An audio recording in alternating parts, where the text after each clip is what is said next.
Well, I know you've had the privilege to hear from Jack, Paul, and Mark this morning. So we'll take just a few minutes to meet two panelists who have joined them here on the stage. We have Pat Maddox from RuAnn Dairy in California and Denton Ross from Arizona Dairy Company in Arizona. And I'd probably be remiss to not introduce myself, Amy Taplata Church. I'm doing the communications with the Council on Dairy Cattle Breeding. So let's start first by hearing a bit from Pat and Denton. They're going to spend just a few minutes telling a bit about their dairy, and their perspective and their programs there on the farm about genomics. Yeah. So there's the two microphones there. There we go. Yes, Pat, got it. do you want to start us off, Pat? Yes. Our family in Riverdale, California, we milk 4,300 cows, 1,100 on one dairy and 3,200 on another dairy. We also have 9,000 acres of ground that support the dairies for feed, and also we have wine grapes, wine vineyards, and then also almond trees for nuts, not beverage. And a rolling herd average is 28,000 of milk, 1,060 of fat, and 840 of protein. And also in conjunction with both dairies, we have a full-time embryo staff and lab. We've had that now for 34 years. We do, last year in 2018, we made 4,000 embryos that we used on farm, and also we made 4,000 embryos for clients that were Holsteins, Jerseys, and beef. And so we do a lot of custom work as well. And we have exported embryos to over 20 different countries. And then on farm, we use both heifers and milk cows for recipients. So we do have a combination. We try to meet all markets. So we are breeding for high TPI, high net merit, but also some for show and some for red. Last year we had a successful show year, having 6 All-Americans. So some of our focus is that way. And there's a lot of it's part of it's promotion, but part of it's pride too, just to go out and be able to compete in that.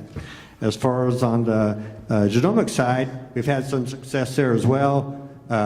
We sell maybe only 6 to 10 high genomic heifers per year, but we do have like lot 1 in a high genomic sale that's coming this Friday, the Fun and Sun sale in Paso Robles. So we'll be there and proud about that.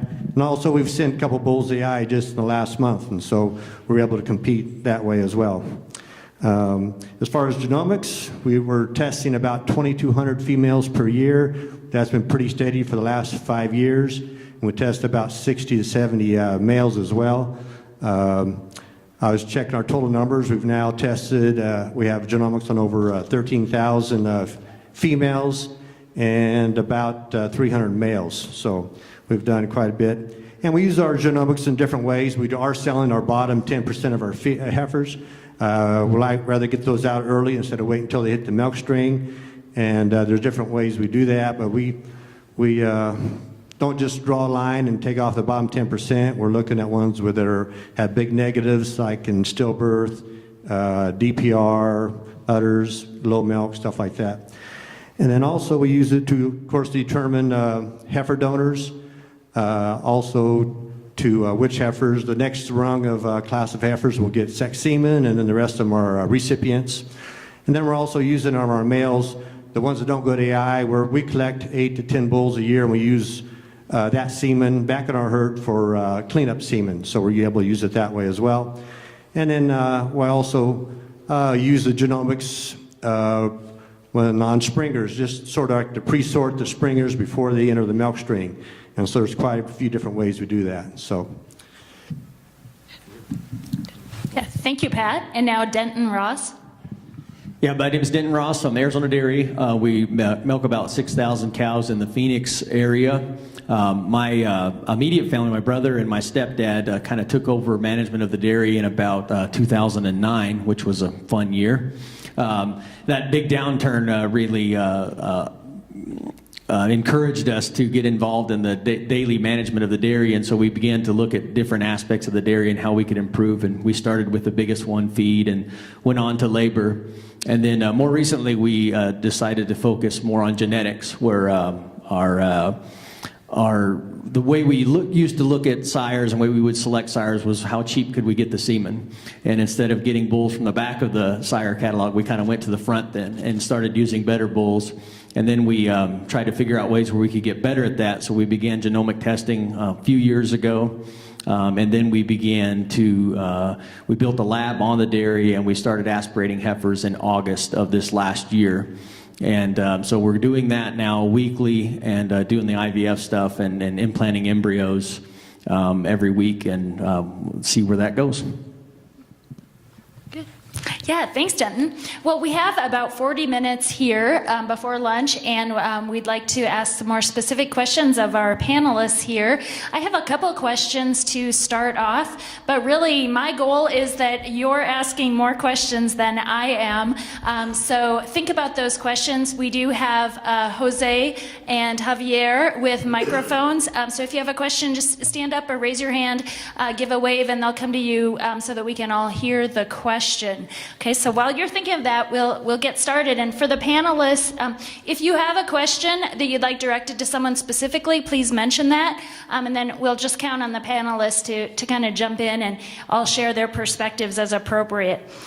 So first question, if we were to look into a crystal ball, say 10 years from now, how would you see genomics being used on the farm? You know, what would be different compared to how we're using genomics in programs today? Anyone want to start?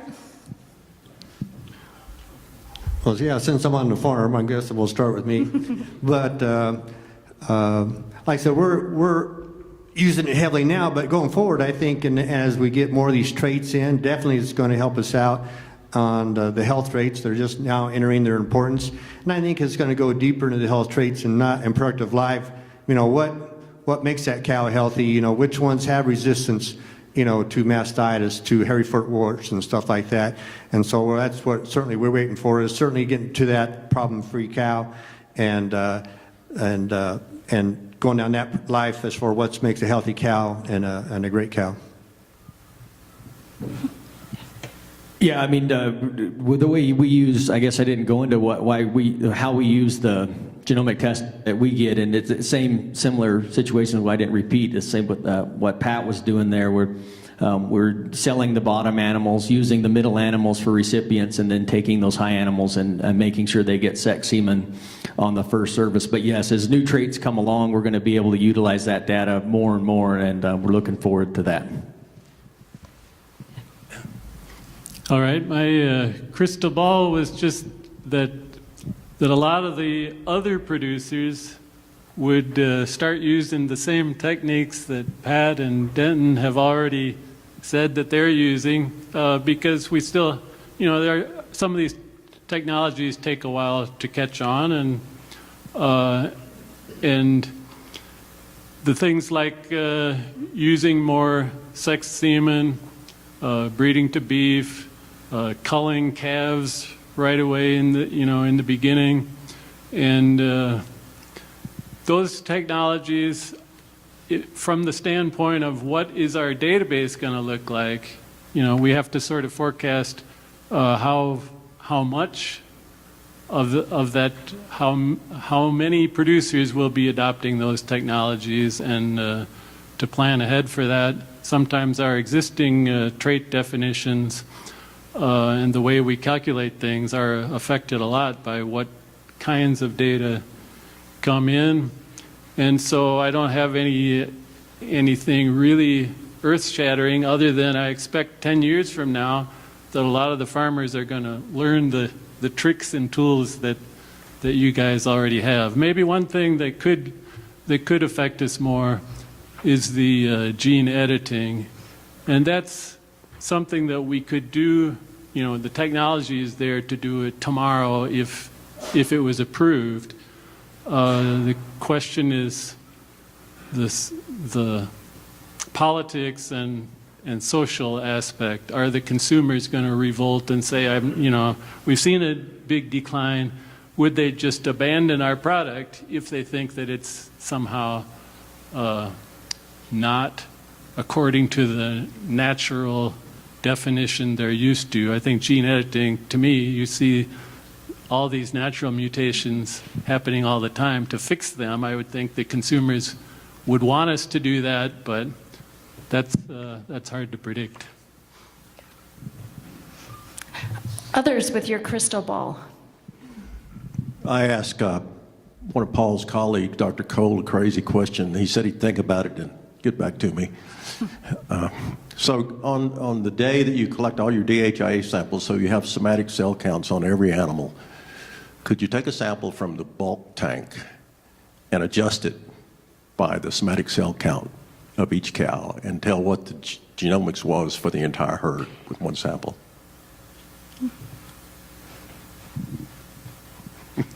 Well, I'll let him get back to you on that.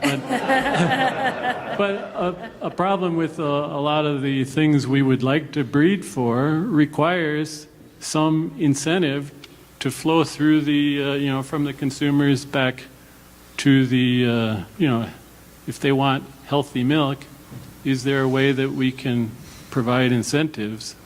And things like even somatic cell score premiums. I'm not sure that the public knows that those are there even in the first place.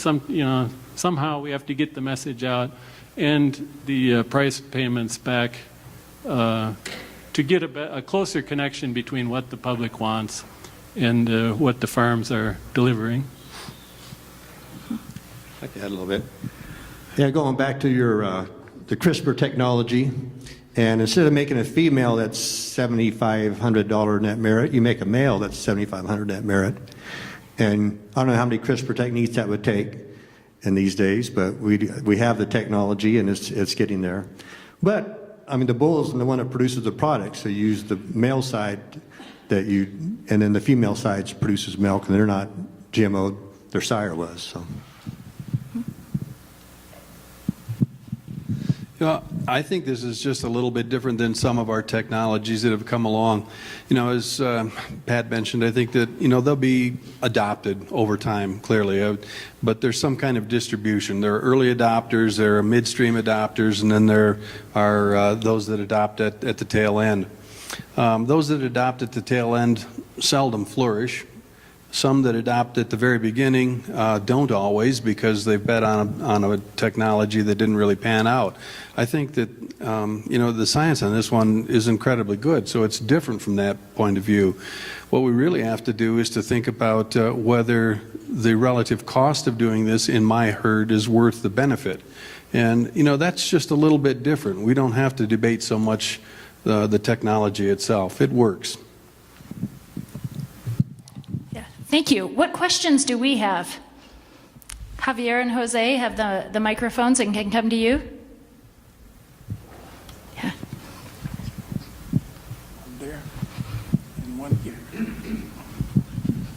A lot of the discussion today has been on health traits and production traits. Where do you see some of the, I don't know what to call them, maybe consumer traits?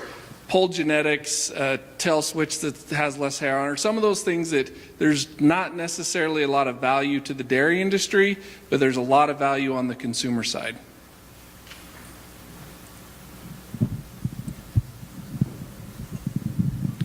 Let me say that I think that the CRISPR technology that has been mentioned is ideal for addressing something like pole and horn, because we're talking about one gene. And the work that's been done with CRISPR so far is pretty good work at altering a single gene, but not a whole family of genes. So, for example, many different genes affect milk yield. So it would be difficult to use CRISPR to change every one of those genes, but it would be much simpler. In fact, it's already been done to change pole, horn to pole. So some of these technologies, I think, could be accepted by the public if they were explained in a way the public could understand them. And so I mean, we already are using CRISPR in human patients to treat certain rare diseases. And so it's not far beyond our imagination to use it for specific individual genes that we might want to change in the cow. I give a quick story from a conference on animal rights law or something from about 10 years ago at a university, and there was a lot of people from the animal rights, groups there. And I mentioned the idea of breeding for polled versus horned, and I expected them to say, no, what's natural is for cows to have horns. A cow deserves to have horns because that's the way nature intended it. But one of them asked, well, if it's so much safer to have the cows being polled, why wouldn't we want to do that immediately and change our whole breed the same way that Angus has? And so that it did surprise me that some of the people you might think would believe one way can have much different attitudes, and that maybe the public opinion could change quickly on some of these things. Yeah, the consumer is a confusing person, for sure. And we do try to understand them, but we've had some experiences in the past that we should be learning from. Just take example RBST. This was potentially a huge boon to the dairy industry, and I think a big part of the problem was just that we began, in the universities doing the research on this product, and we can communicate a great deal between scientists by using the proper terminology like bovine growth hormone. Unfortunately, that sends a really bad message to consumers, and easy for them to take that and run with it. I think that we ought to start thinking a little bit about marketing at the university level, and by the time it trickles up, so that when we're discussing this and it's getting out into public, it seems a lot more approachable, than just the terminology we use. So any other thoughts from our panelists on the question about consumer-friendly traits? Are there any other traits that you could see in addition to the polled gene that may have interest for the public?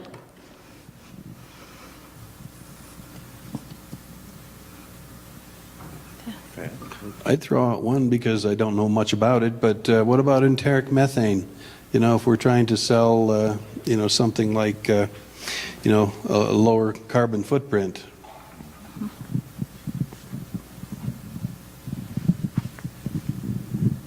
If you want to see a good chart on what has happened to methane versus CO2, go to the site Our World in Data, and look at the energy or environment.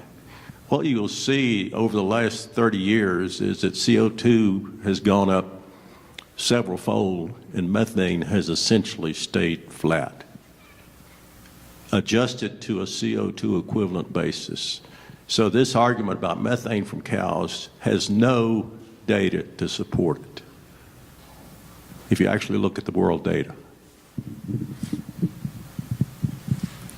Right. The idea of having predictions of genetic by environment interaction, which could lead to the specialized lines that Jack was talking about, that is something I had hoped we could use from all the climate differences within the U.S. to predict, beyond the U.S. And I still think if we would publish those, the foreign customers would latch onto them immediately. It's just that we couldn't really prove that those predictions would be doing as much as they might hope. So until we start getting more data from more tropical areas, it's a little unsure how well, and because we don't have a lot of cows really in the southeast to generate the predictions from, that those kind of G by E traits we haven't had to deal with, certainly as much as in the crops or even in the other livestock that are more out in the elements. Maybe our production environment is actually fairly similar across the U.S. with all the cooling systems and environmental controls. Our cows don't have to rough it as much as the average beef cow would. One other comment too, and we talked about milk composition, and certainly the consumers are very receptive to different composition. Look at the way A2 milk has taken off just as being perceived as more digestible. I think there's ways we can go down that path. You know, we know we have overproduction of lactose, as somebody mentioned, and so anyway, a more digestible lactose or you know different type of composition of the components of the milk that would be better for worldwide consumption. I think is another possible area we might go down those paths. Yeah, thank you. Let's go to another question. What do you think of the usage of hormones and antibiotics in the future, also in relation of the consumers?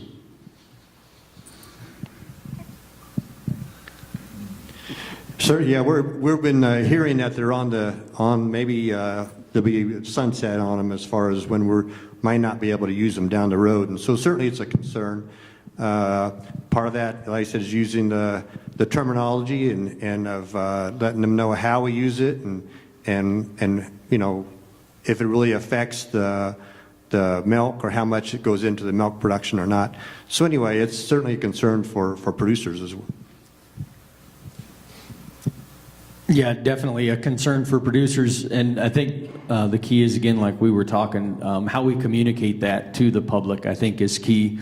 When we think of A2 or any of those different components in milk and the RBST issue, I think it's important that we don't single out one of those, and so it makes a certain group of dairy producers kind of battle against the rest of us, and I'd rather see it more unified, where we come out with a stance on it as a dairy industry as a whole, and I think that could help us. I guess we're not very unified in terms of Europe's attitude versus ours versus some of the developing countries, and I'm not sure whose consumers will go in the direction of the others, but it's been that way for a while. You know, I think consumers will buy what tastes good to them and what they like. And if you look at Fairlife milk, it's a good example. That's not any kind of natural milk in the sense that the cow produces. It's been ultra-filtered, it's had protein added back to it. It's a dairy product, it's a pure dairy product.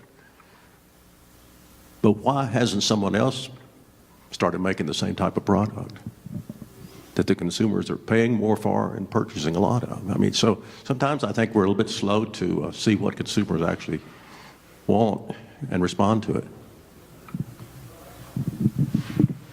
Other thoughts specifically on antibiotics or hormone use?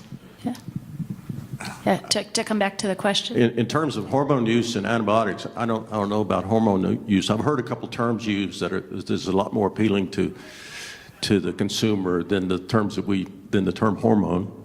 But I think antibiotics will be replaced with microbes and prebiotics and probiotics and peptide biotics that we're seeing. We've just seen a new product in Canada that's going to be used for intestinal disorders and diseases in poultry.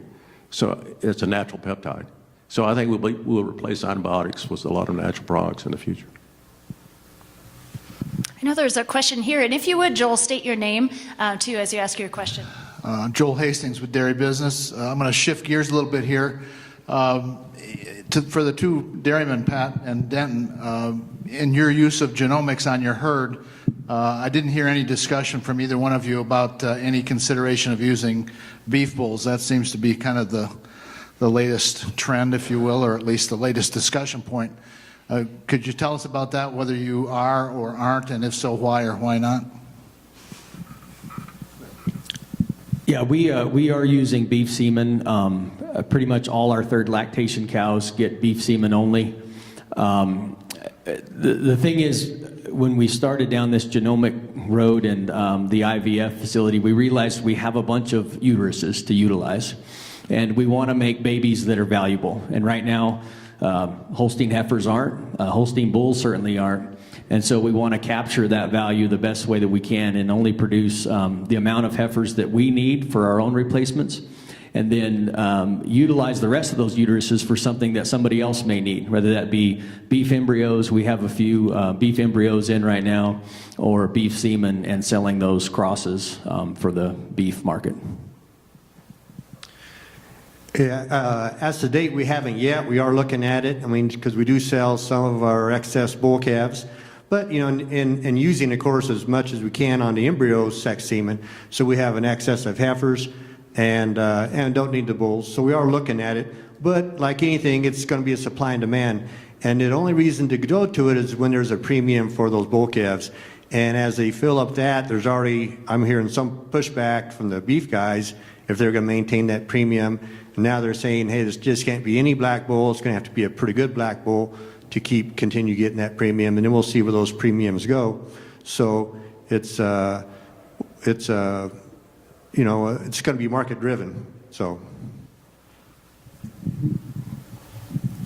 In terms of dairy beef, if you look at the greenhouse gas generated by an Angus Holstein crossbred calf that is fed and put on the market, it's 60% lower. The greenhouse gas load per pound of beef or per ounce of beef or gram of beef is 60% lower from a dairy calf than out of a beef cow, because most of the greenhouse gas load in producing that calf actually goes to the cow for producing the milk.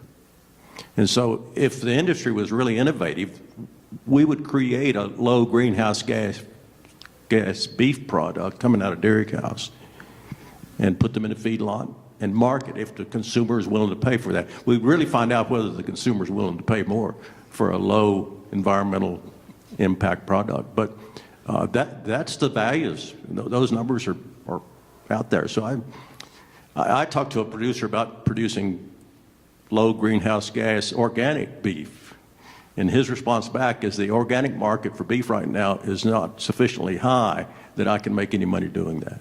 But maybe just low greenhouse gas beef would work. Yeah, question from the audience. Yeah, Mike Overton from Melanco. I just want to go back and make a couple comments about the heat stress thing. Mark made a lot of comments about heat stress in the Southeast and how that contributes to being in a fluid deficit area. Well, having grown up in Southeast, practiced there, and taught there, I can tell you there's a huge dichotomy in herd management levels in the Southeast. And in the map you showed, there was a huge area where we actually have oversupply of milk in Georgia. And if you look at that, there's a lot of large herds in Georgia, not a lot of cows represented in Georgia. And at the recent Southeast or the Georgia milk meeting, they're talking about how to get rid of milk. They don't have places to go with milk. So we got to be a little careful at just attributing stuff to heat stress. And we start talking about genomics, we do have to figure out a way to understand the impact of management versus simply genetics, because there is a huge dichotomy of herd management levels in the Southeast. Yeah, I wouldn't try to stand here and defend you, what you've said very strongly. My comments were brief, but what has happened, I believe, is that the heat stress and across the wide disparity that we see of management in the Southeast has meant that as we've lost milk production, we've also lost infrastructure. And I would hold out that Georgia and Florida are two states that are almost anomalous in that southeastern region, and that's because of management, as far as I can tell from the herds that I've been on down there. They've been the only two states that have shown growth in milk production.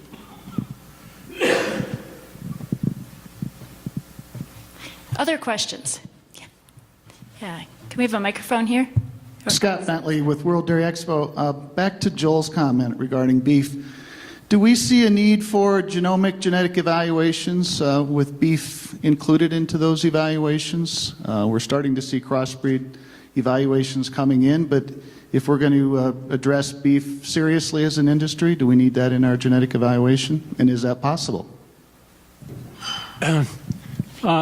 Yeah, we did a study about 2 or 3 years ago with the cows mated to Angus bulls to get a fertility evaluation, like the sire conception rate, and we had enough data to rank most of their they're bulls that would be considered progeny tested. So that is one product we could provide. There was some thought that because they don't have like a DHI system recording all that fertility data in the beef herds, that that could actually be a bull fertility ranking for the Angus breeders to breed to Angus bulls too. But if you, in terms of growth rate of bull calves, we have at the moment no data structure there. I think some of the European countries still do have such a thing. That's been something we haven't worried about, or we just basically we've ignored it.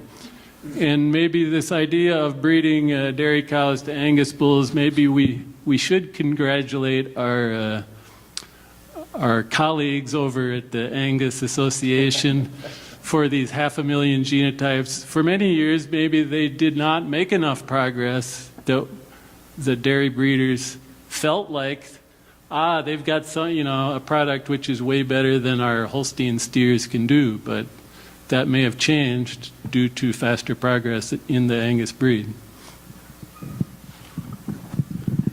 Yeah, certainly if we've developed a market for Holstein beef, we would need a genomic test for Holstein beef, which sires were better for Holstein beef.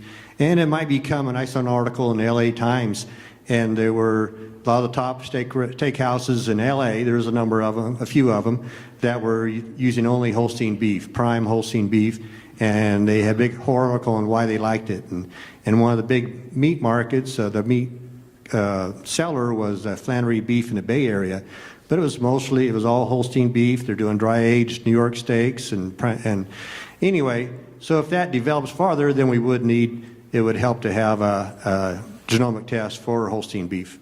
But if we're going to go to black, then it's a whole different story. So, Rich. Yeah, a question. Well, one comment, one question.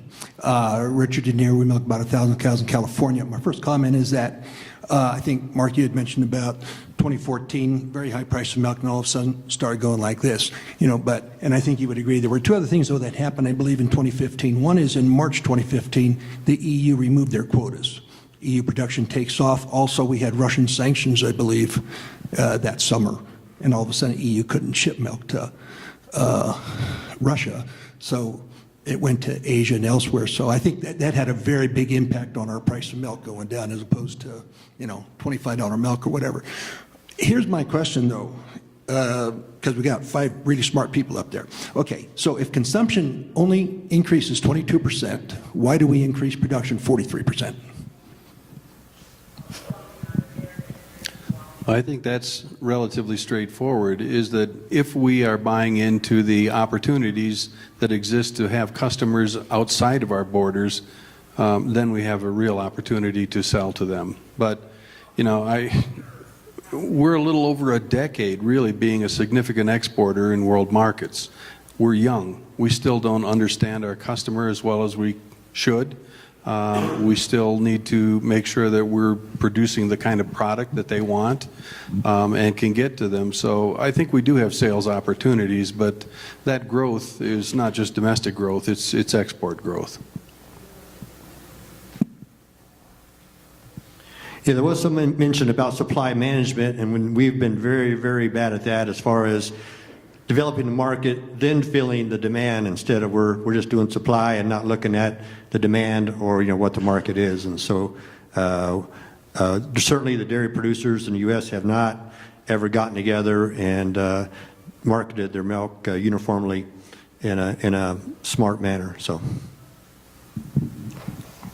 I think one of the things we need to do, as Mark's indicated, is get to know our customers and be engaged more so with them. I was at a dairy conference in West China in August, and the European Union was there, Ireland was there, New Zealand and Australia were there, and the agricultural attaché to China from Ireland at the opening ceremony gave his welcome in Chinese.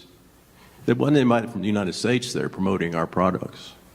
So I don't think we've been as engaged as our competitors in those marketplaces and have developed the relationships that they have already in place. So I think that's a challenge for us. Yeah. Another question. Alan Chester, dairy producer in northern New York. For the last 10 years, we've been doing genomic testings on animals, and many people in this room know the value of these animals versus animals that are not genomically tested. How do we express that to our lenders who don't seem to understand the increased value of these animals, and what avenues do we take to educate them?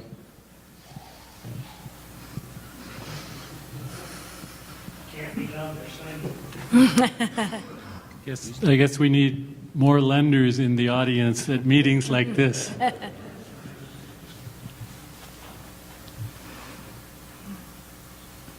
Yeah, I don't have an answer to that. I wish when somebody does, tell my lender, please.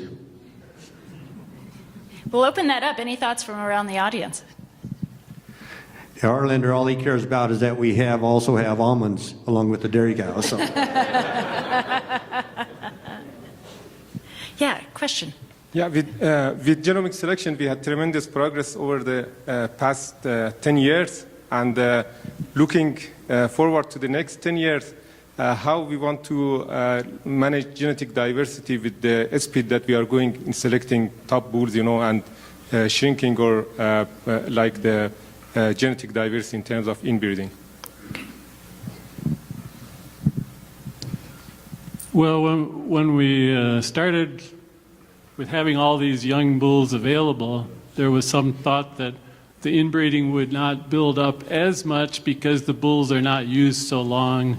Like it used to be, you get a top bull and they would be used for 3 or 4 years continuously and get 99,000 daughters.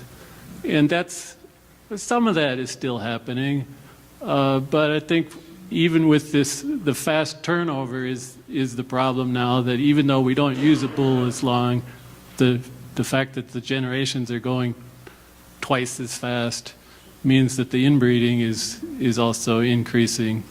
We have tried to make tools available, the genomic relationships of each animal to the others, the average genomic relationship to the population, adjusting the PTAs for the future inbreeding. But that's really, the future inbreeding is like one generation ahead. I think we're not really able to forecast or slow down what happens after people have all piled on to the best bull 2 or 3 generations later. Then there's not much avoiding.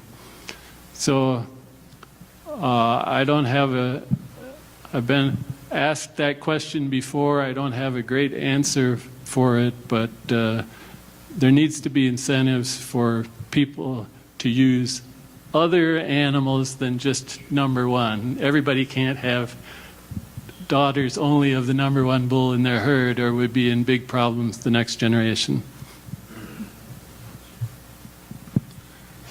Other thoughts on managing inbreeding and making sure we have the genetic diversity? I got a question for Paul. I was wondering why are we using the future inbreeding instead of the genomic inbreeding, because that's the actual genes in common. For example, we had a mistake and I bred a modesty son to a modesty daughter. So she was 25%, and on her genomic she was 24.8 on her genomic, but only 8.5 on the future inbreeding. And so to me, she is one that should have been penalized more than 8.5. And to me, it'd be it has a lot more variation in the genomic inbreeding compared to the future inbreeding as well. So it'd be more emphasis. It would spread out the inbreeding numbers. Yeah, that's true. That's been on our to-do list. The genomic inbreeding of the calf itself predicts how much loss will you get in that current generation. Then the future inbreeding tries to predict how much loss, and because a bull like Modesty came out with a little bit of an outcross. So technically, even a double, and some of the AI companies are doing this on purpose, having the outcrossed bulls on both the top and bottom side of the pedigree. The bull himself is inbred, but not that much related to the population yet. And then you have to think ahead, you know, what is the percentage of modesty genes going to be in 2 or 3 generations from now? And that is the, maybe we could try to predict it, but that's, you know, that's stretching beyond what the immediate data have. I wish we could convert more to the genomic future inbreeding, but that requires almost an exact match with all of the non-genotype tested animals to make the pedigree inbreeding and the genomic inbreeding comparable. We're close to that, but it's not an exact match yet. I guess, this is Todd Terneski from DeLaval. I guess that's a question I had as they were talking about it. Has all the genomic research and the other stuff that you're doing, has that changed your views on the effects, positive and negative, of inbreeding or heterosis?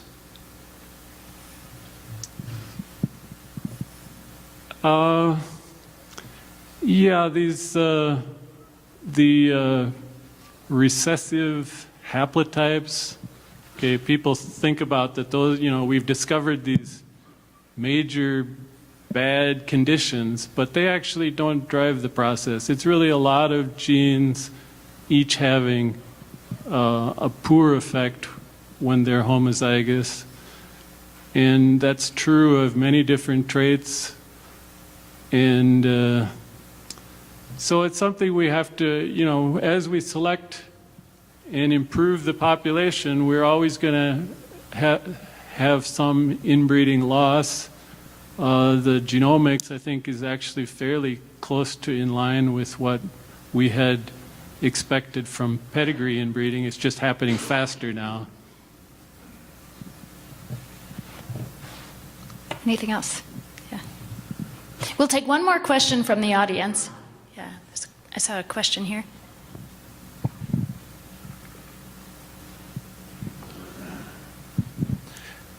Brady Hicks with the Simplot Company in Idaho. There was a question brought up earlier, or a comment about what if antibiotics or synchronization protocols, the drugs used, are no longer available. Can you comment a little bit about the benefits genomics could bring to help alleviate the loss of those, and what the timeline would be for genomics to make a significant impact? Yeah, well, definitely that would put a lot more emphasis on the fertility traits, the DPR, heifer conception rate, cow conception rate. You'd want a very fertile cow if you weren't able to use hormones. Same thing on the health traits. You'd want a very healthy cow so you wouldn't have to use antibiotics, since you would, you know, if you wouldn't be able to use them. So you'd want a cow that's very healthy, very immune, you know, one that, you know, responded well to vaccines. And so it's going to put even more emphasis on the health and fertility side.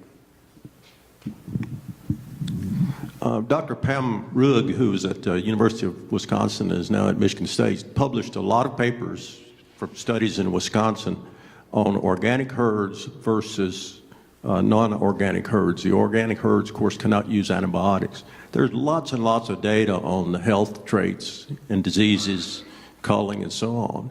So I think that is good information to rely on as we look forward in the future about antibiotic use, because you can make it work, but it probably takes a different style of management than we have used typically in lots of herds.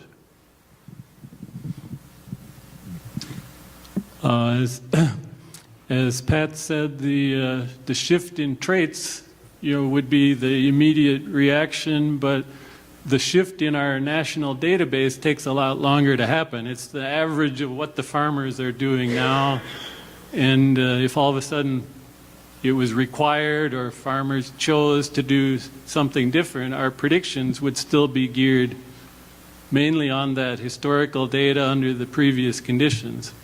I think that has been a benefit to us in terms of being able to make predictions of these animals in the rest of the world. It's because our conditions are hopefully a leading indicator of what may be happening in some of the other countries in the future. So in that sense, it may be that our predictions are predicting the response to genetics in their environment better than the reverse would, at least if we're tending always in an upward direction. I saw another question, so let's squeeze in one more.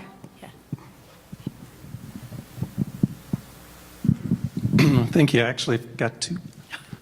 The first one's an economic consideration. In the U.S., forever, it seems like we've had kind of a conflict between the producers and the processors. Even in the co-ops, we've had some issues with that. Recently in Russia, Soyuz Moloko, which is the Russian Milk Producers Federation, is joined. So now all producers and all processors are together in a united front to develop the industry in Russia. That's a dream that I've had for a long time for the U.S. and just the possibilities from the producers and from the economists. The other question is, Jack, I may have misunderstood this. We have this huge discussion going on in the U.S. about cow size, right? Mike Vanderhaar from Michigan, I love seeing his presentations because he gets up there and he says he's going to tick you off. He's going to tell you he's never found a cow that's too big, right? So you had a slide, if I'm misunderstanding, I may be misunderstanding, but it sort of indicated towards a smaller size, maybe the efficiency. And Paul, I know that's part of the net merit, and I just would like, some observations and questions on that, and particularly if it relates to the feed situation. Well, using all that data they collected from Michigan State, in the future we may actually be having even more penalty on body size according to their own data that they collected. So unfortunately, there's been very little genetic data on that issue. So that's all I can say now. I asked Jenny Price, who's an expert in this area in Australia, about could we automate or estimate feed intake using electronics and using sensors and equipment that we already have as a proxy for actually measuring feed intake. She said it costs them about $1,000 a cow to collect the data that they've collected on feed intake and digestibility and feed efficiency. But why couldn't we use some proxies like the amount of time the cow is chewing her cud, amount of time her head is down, maybe the amount of time she's lying, as some estimate of feed intake and feed efficiency. And there's actually 3D imaging technology now that in front of the feed bunk that would give us a pretty good approximation of how much a cow eats. So I think this is something that is possible in the future, that we might be able to automate intake and efficiency by using technology that already exists, rather than having to do the very detailed collection of data like folks in Michigan State and Australia and other places are doing, Netherlands. Well, we've had some great questions, and I didn't even need to go to my backup list. So before we break for lunch, I would like to just invite, if any of the panelists, if you just had any thought here that didn't come out with the diverse questions that we had. So any final thoughts from our panelists? What future advancements do we envision happening through genomics?